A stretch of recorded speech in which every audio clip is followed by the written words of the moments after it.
투자 수첩 말말말 시간입니다. 조호진 타큐뉴스 대표 나와 계신데요. 우선 인사부터 드리도록 하겠습니다. 대표님 어서 오십시오. 예, 안녕하세요. 네. 자, 주요 인사 말 속에는 투자 전략의 그 핵심이 좀 숨어 있다고 하는데 어떤 발언을 했는지부터 확인해 보도록 하겠습니다.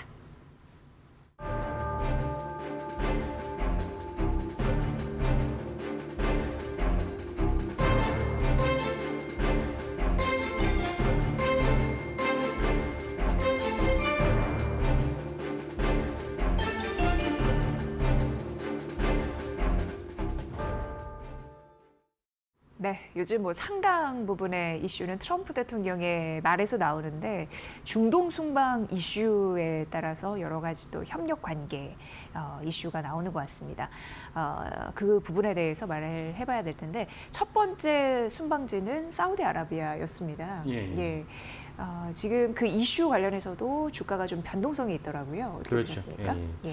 그 통상은 이제 첫 번째 순방지라고 하는 미국의 대통령이 사실은 미국이 세계 최애 강국이기 때문에 새로운 이제 대통령 임기가 시작하면은 각국에서 이제 워싱턴에 가서 대통령을 만나길 원합니다. 그거는 수순인데, 근데 만약에 거꾸로 미국의 대통령이 해외로 나갈 때는 어느 순방지를 처음에 고르냐가 또 되게 중요합니다.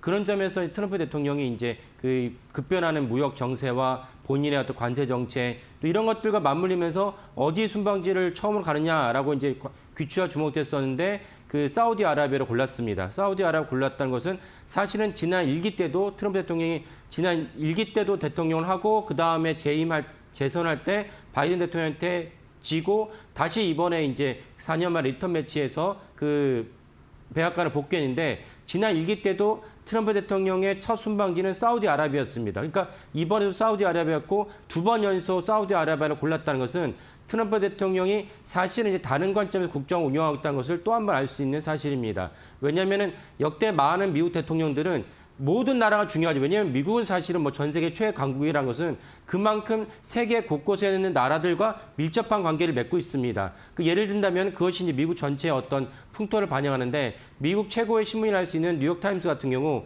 많은 분들이 보신 분들 아시겠지만 첫 번째 뭐 종합면이 나오고 무조건 3면은 국제면입니다. 그 우리나라는 비교할 수 없을 정도로 국제를 중요하시 여기고 이런 어떤 맥락에서 미국의 역대 대통령들은 해외 순방을 다 중요하게 여기는데 대부분은 이제 이유를 되게 중요하게 여깁니다. 근데 트럼프 대통령은 이제 1기 때도 사우디아라비아, 지금도 사우디아라비아를 선택을 해서 갔습니다. 그 말은 이제 우리가 통상 알 수 있는 그런 정책보다는 그런 기조보다는 무역과 경제를 더 중요하게 여긴다는 것을 알 수가 있는 대목입니다. 네.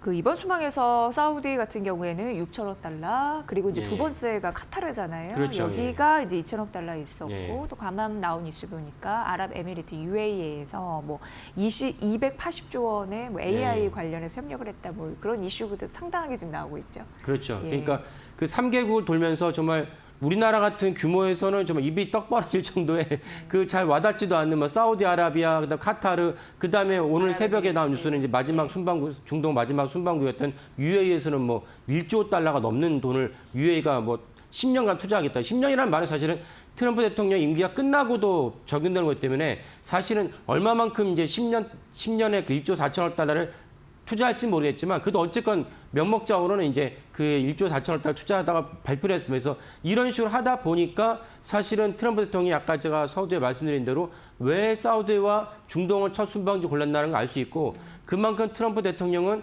절박하다고 볼 수 있습니다. 무엇이? 무역과 경제를 일으키는 것에 절박하다고 볼 수 있고 두 번째는 당연히 또한 트럼프 대통령이 잘하는 점이 비즈니스, 무역이라고 볼 수 있습니다. 왜냐하면 많은 분들이 아시겠지만 트럼프 대통령이 원래 기업가 출신이고 방송도 많이 했었죠. 그러다 보니까 본인이 가장 강점이 그 무역과 기업이고 그래서 사실은 첫 순방지로 그냥 대외적으로 야, 나 외국에 갔다 왔어. 누구 총리 만나왔어. 이런 거를 뭐 과시할 필요는 전혀 없지 않습니까? 그런 맥락에서 실속을 차리기 위해서 중동을 첫 순방지로 골랐고 실속이 사실은 예정대로 잘 나왔다. 그래서 이제 주가도 많이 뛰었습니다.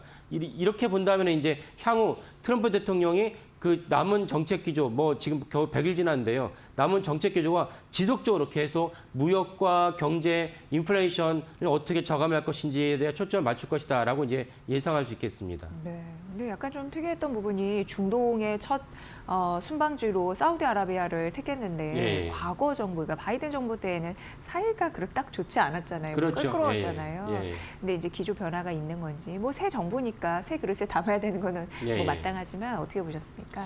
그러니까 사실 그게 잘 대비할 수 있는 점인데 뭐냐면은 그 바이든 정부 때 결국 이 사안 때문에 이제 민주당이 이제 트럼프의 정권을 뺏겼다 봐야 되는데 인플레이션 때문입니다. 인플레이션 때문에 미국의 화이트 칼라, 그러니까 사실은 블루 칼라들이 자기가 이제 매일 그 데일리 이제 일을 해서 먹고 살아야 되는 그분들 입장에서는 미국에 가보신 분들은 아시겠지만 미국은 우리만큼 대중교통이 발달하지 않았습니다. 그러니까 뭐 뉴욕 정도나 뭐 전철 타고 다니는 것이 대부분은 이제 자기 차를 타고 다녀야 되는데 자기 차를 타고 다녀야 되는 것은 휘발유 값에 되게 민감합니다. 네. 휘발유 값이 비싸면 다닐 수가 없죠. 근데 이제 바이든 정부 때는 휘발유 가격이 원유 가격이 너무 올라가다 보니까 그러면 원유 가격을 내리려면 어떻게 됩니까?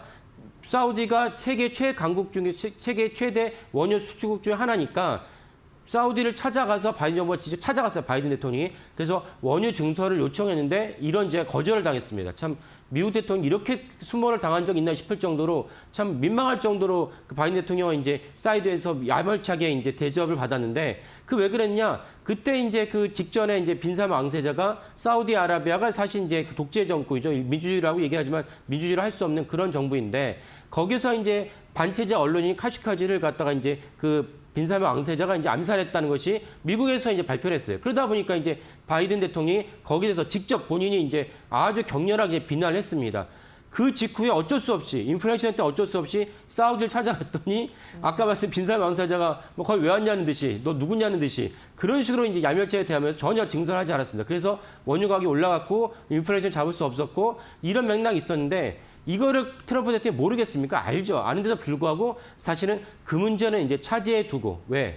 당장 자신의 급한 거는 이제 무역 수지 정책, 그 다음에 재정 적자의 천문학적 재정 정책, 그리고 이제 인플레이션 잡아야 되니까 그러면 먼저 무엇이 중요하냐? 유가를 갖다 낮춰야 됩니다. 유가를 낮추려면은 사우디의 협조가 필수적이고 그래서 사우디가 증설을 해줘야 되는 것이고 이번에 사실은 이제 사우디를 방문하기 전에 오페크 플러스가 사실 증설을 하기로 몇 차례 걸쳐서 얘기를 했어요. 그래서 유가가 많이 내려갔죠. 유가가 많이 내려갔기 때문에 사실 그런 맥락에서 트럼프 대통령이 결정을 하고 빈살만 왕세자를 만났더니 역시 예상대로 엄청난 천문학적인 이제 그 선물 보따리를 줬다라고 볼 수가 있고 이거를 압축적으로 이제 말씀을 드리면 지금 자막에서 보신 대로 트럼프 대통령은 중동의 민주주의보다는 자국의 표가 더 중요하다.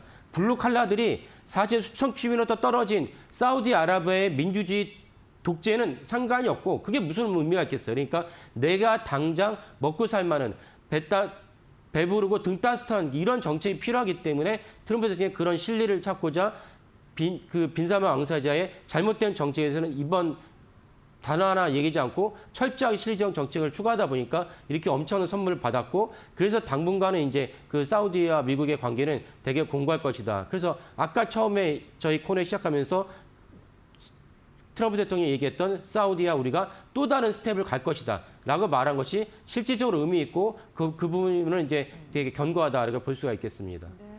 뭐 사우디아라비아 정부가 뭐 민주적이냐 이건 뭐 우리 알 바 아니고 예. 예, 자국의 이제 일자리 창출 부분이나 트럼프 대통령이 엄청 신경 쓰는 그 인플레이션 그렇죠. 예, 그걸 좀 낮추기 위해서 유가를 적극적으로 활용하기 위한 단기적인 뭐 이익 이런 부분 더 중시하는 모습 맞습니다. 보여주고 있는 상황인데요. 그럼 우리가 이제 시장 측면에서는 그렇다면 이제 유가 급상승 이런 부분은 제동이 걸리겠네. 예, 그렇죠. 자르게 생각할 수 있겠네요. 예, 맞습니다. 예. 그래서 사실은 이미 뭐 사우디를 방문하기 전에 그런 기조는 이미 확인이 됐거든요. 그래서 그거는 사실은 유가로 보면 알 수 있는데 WTI 이제 그 흐름을 보면은 그 트럼프 대통령이 임기를 갖다가 취임하고 나서부터 사실 약세를 보이다가 결정적으로 이제 4월 2일 날 이제 관세를 갖다가 대폭적으로 때리면서 유가가 많이 내렸습니다. 그때 내렸던 이유는 무엇이냐면 트럼프 대통령이 예상을 갖다가 좀 초월하는 관세를 때리니까 그러면 사실 세계 각국 간의 무역이 위축될 수밖에 없고 무역이 위축되면은 세계 경제 흐름이 안 좋아지고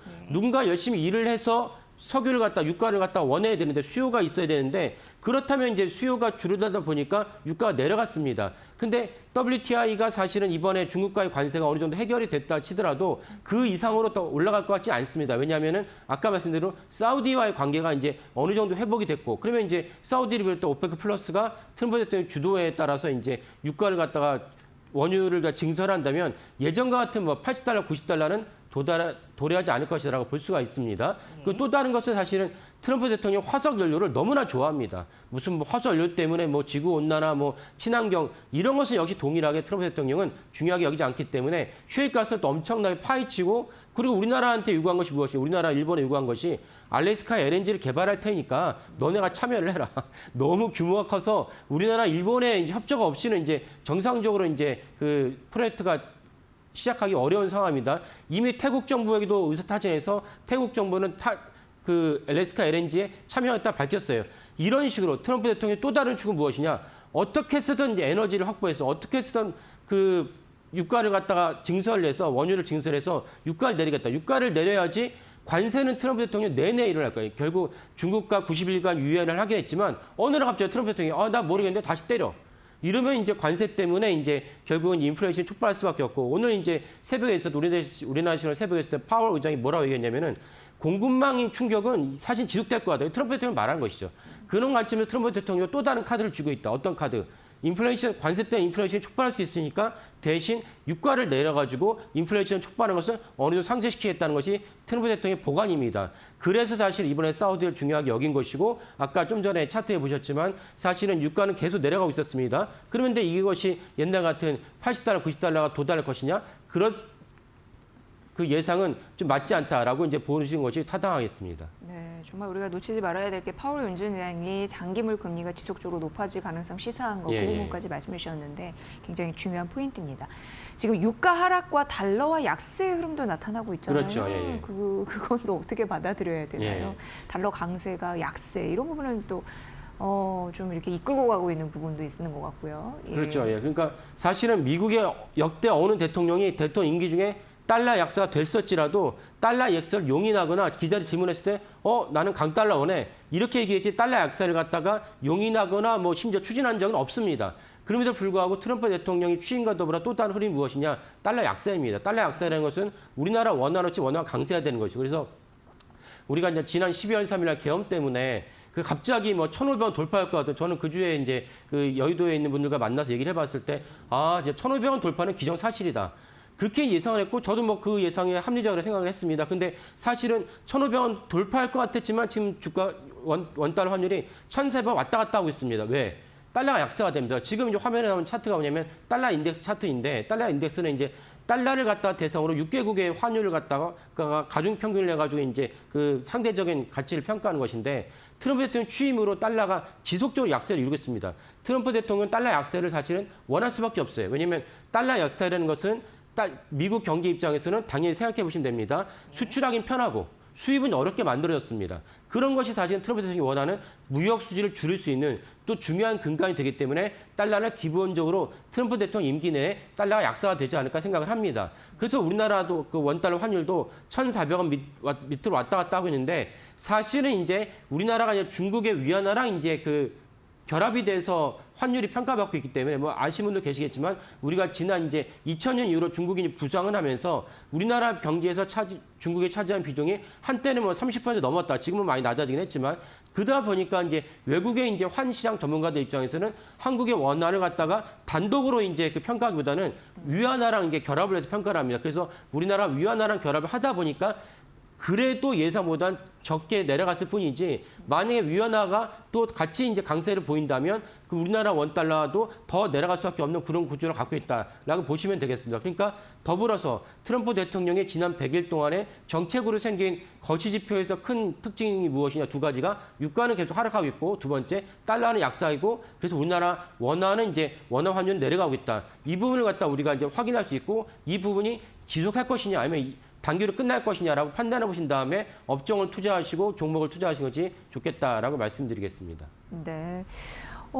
지금 트럼프의 사우디 방문 이런 부분을 봤을 때 최대 수혜주는 엔비디아라고 할 수 있을지 그렇죠. 이것도 굉장히 예. 좀 중요한 예, 핵심 맞습니다. 축이잖아요. 예. 어떻게 보세요? 그래서 이제 트럼프 대통령이 사우디 방문했을 때 엔비디아 칩을 18,000개, 정말 그것도 정말 엄두가 안 나는 숫자입니다. 18,000개인데 엔비디아 칩이 여러 개가 있는데 그 중에서 뭐 가장 처음에 내놨던 칩이 이제 H배 호퍼고 그 다음에 이제 블랙엘인데 블랙엘은 이제 사실 병렬 처리를 하기 때문에 거기다 G가 붙었다는 건 뭐냐면은 블랙엘에다가 중앙 처리 연산 장치를 갖다 같이 붙여서 CPU를 붙인 것을 이제 GB라고 합니다. 가장 고가의 칩인데 개당 7만 달러. 그리고 물론 이제 18,000개를 구입한다니까 개당 7만 달러보단 낮춰서 주겠죠. 엄청난 숫자니까. 그럼에도 불구하고 개당 7만 달러로 계산해 본다면 1조가 넘는 돈을 젠센왕이 트럼프랑 같이 비행기 타고 갔다 오면서 네. 1조 7천억이라는 계약을 갖다가 사우디 한 곳에서만 이제 따낸 것입니다.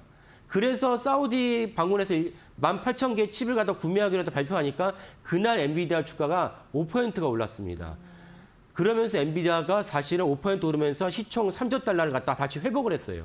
3조 달러는 엄청난 숫자 아닙니까? 뭐 아직은 시총 2위이긴 하지만은 3조 달러를 회복했고 이 더불어서 그날 YTD S&P 500의 YTD가 사실 플러스로 돌았어요. 미미하긴 하지만 0.084%로 미미하긴 하지만 어쨌건 트럼프 대통령의 관세 때문에 충격을 받아가지고 속절없이 떨어져도 S&P가 500이 뭐 우리나라 주가도 마찬가지긴 했지만 트럼프 대통령이 사우디 방문을 갔다가 계기로 물론 그 전날에 중국에 대한 관세를 유예하게도 두 가지 이제 강력한 호재를 전달하면서 S&P 500이 사실은 그 반등을 했습니다. 지금 이제 차트를 보고 계신데 엔비디아가 어제 종가 물론 오늘 종가는 반영 못했고 어제 종가까지 보시면은 사우디 방문 이후로 주가가 올라갔다는 것을 알 수가 있고 한 달 정도의 엔비디아 수익률을 보시면 결국 트럼프 대통령의 이제 관세에서 생긴 충격이 어느 정도 됐냐를 보시면은 엔비디아의 수익률이 20%, 그 다음에 슈퍼마이크로 컴퓨터 뭔지 아시겠죠? 엔비디아 칩이 필요하면 그 칩이 고가이기 때문에 그걸 갖다가 실제로 설계를 하고 구축하는 업체가 따로 전문성이 필요한데 슈퍼마이크 컴퓨터 여기 34%. 그리고 이제 우리나라 대표적인 엔비디아 생태계 종목이라 할 수 있는 SK 하이닉스 역시 어제 종가 기준에서 11% 올랐습니다. 이런 것들 더불어서 사우디 최대 수혜주라고 볼 수 있고 이 기조는 그대로 유지된다고 볼 수가 있겠습니다. 네. 미국 쪽에서 중국과 AI 협력 그런 협상 카드를 내밀면서 뭐 안보 이런 부분을 좀 걱정을 하고 있긴 하지만 예, 예. 그쪽에서 먹을거리가 또 상당하니까 하는 게 아니겠습니까? 그렇죠. 예, 예. 그런 부분에서 엔비디아 수혜 관련성 이런 부분 언급해 주셨으니까 참고해 보시면 될 것 같습니다. 오늘 투자 수천 말말만 함께했고요. 조호진 타큐원 뉴스 대표의 분석으로 함께하셨습니다. 잘 들었습니다. 예, 감사합니다.